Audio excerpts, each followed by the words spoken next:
சோலையம்மா அம்மாவிற்காக இன்று ஓர் இரவு சதுர்கூத்து வைத்திருக்கிறார்கள். அம்மாவிற்காக ஒரு பாடல் பாடலாமா? நான் பாடக்கூடிய பாடலை நீ மட்டும்தான் பாடணும். நான் மட்டும் பின்னாடி பாடணும். பந்தலுக்கு பின்னாடி போய் பாடுறது இல்ல.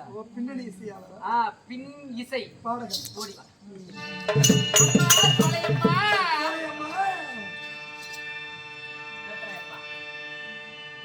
கண்டி தமிழ் காவியமே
ஓடு